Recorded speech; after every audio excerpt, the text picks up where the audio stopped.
اهلا بيكم، انا اروى زيدان ودي حلقه جديده من برنامجكم على الاصل دور. كلنا عندنا اشخاص في حياتنا سواء صحاب او قرايب عندهم صفات جميله جدا، طيبه تلاقي وجدعانه وكل حاجه كويسه، بس بمرور الوقت بيودونا في 60 داهيه. وده المثل بتاعنا النهارده، يا ما تحت السواهي دواهي. هو ايه معنى السواهي دي؟ سواهي جايه من شخص ساهي، يعني سرحان طيب عامل نفسه غلبان، وداهي جايه من جمع داهيه. قصة المثل بتقول ان في واحد كبير في السن مراته توفت وعنده 3 صبيان متجوزين، بس كل واحد في بيت لوحده محدش بيعبره. الاب طبعا عايز الولاد يجي يخدموه، عمل حيلة ذكية جدا، جاب قلة كبيرة ملاها ايه؟ كمامة ونفايات وحاجات مقرفة من جوه، وجه على الوش راح حاطط النقود، وجايب كل ولد كل يوم، يا ابني بص يا حبيبي القلة الكبيرة قوي دي ليك. فطبعا الواد الله دي كلها فلوس ليا، قال له بس بشرط هتاخدها بعد ما توفى، وشرط تاني اللي انت ومراتك تيجي تخدموني طول ما انا عايش.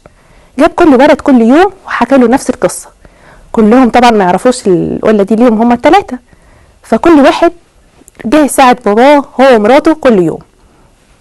الاب توفى، بعد ما توفى اكتشفوا هما ال3 عارفين نفس القصه، كلهم اتخانقوا ازاي انا دي القله بتاعتي. المهم قالوا احنا نروح للقاضي بتاع المنطقه يحل لنا القصه دي.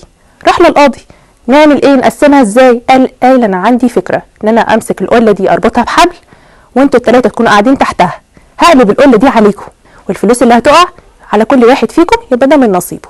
وافقوا بالفكره جدا، ولسه بيربط القله وبيجي يقلب هوب كلنا عارفين اللي وقع، النفايات والقرف والكمامه وحاجات مقرفه كتير. اتفاجئوا ايه ده؟ هي دي الفلوس اللي احنا طمعانين فيها؟ ما تحت السواهي دواهي صحيح، قالوا المثل ده ومن هنا اتشهر المثل. ناخد ايه بقى عبره من المثل دوت؟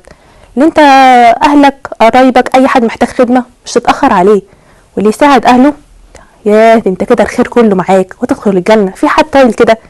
طيب الاشخاص اللي بنقابلها في حياتنا اللي هم يا طيبه القلب وجدعانه وكل حاجه، ونكتشف ان هم خبثه في الاخر، اهرب ابعد عنهم فورا.